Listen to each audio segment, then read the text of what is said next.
हकीकत यह है कि कंगना रनावत का मानसिक संतुलन पूरी तरह से बिगड़ चुका है।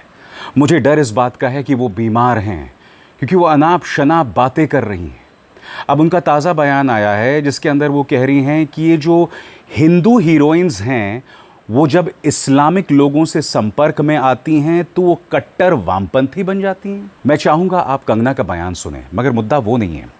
जैसे ही कंगना ने ये बात कही तो उनका एक और बयान वायरल होने लगा। बहुत ज़्यादा पुराना बयान नहीं है, और इस बयान में, इस इंटरव्यू में कंगना एक पाकिस्तानी शौहर, एक पाकिस्तानी दुल्हे की ख्वाहिश जता रही हैं। मैं मजाक नहीं कर रहा हूं दोस्तों। इस प्रोग्राम में आपको अंत तक मेरे साथ रहना पड़ेगा।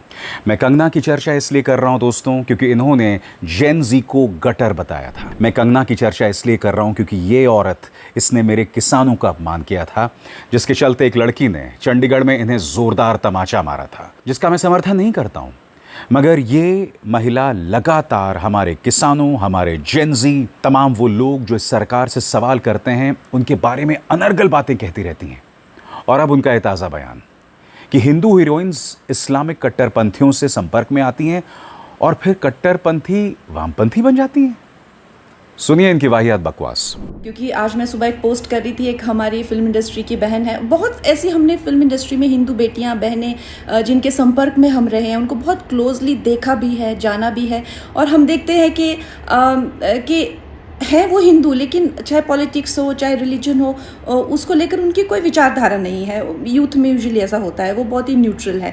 लेकिन जैसे ही वो, चाहे आप संबंध कह लीजिए, शादी कह लीजिए, दोस्ती कह लीजिए, इस्लामिस्ट के संपर्क में आते हैं, वैसे ही उनकी सोच इतनी डिफाइंड हो जाती है, इतने कट्टरपंथी लेफ्टिस्ट वो बन जाते हैं, which I think there is no harm in that. अब जैसे इन्होंने बयान दिया दोस्तों, तो इनका एक पुराना बयान इनके आलोचक वायरल करने लगे। यहाँ पर ये बात कर रही हैं इस्लामिक कट्टरपंथी की, और जब से भारतीय जनता पार्टी के संपर्क में आई हैं, इनफैक्ट उससे बहुत पहले से, जब से वो सांसद नहीं बनी, याद कीजिएगा किसान आंदोलन के दौरान भी, कोरोना के दौरान, तब से ये महिला लगातार जहर उगल रही है, सांप्रदायिक तौर पर भड़काऊ बातें कर रही है। याद कीजिएगा जिस वजह से इनका ट्विटर हैंडल उड़ गया था, तब इन्होंने कहा था कि प्रधानमंत्री नरेंद्र मोदी को अपना 2002 गुजरात दंगों वाला रौद्र रूप दिखाना चाहिए।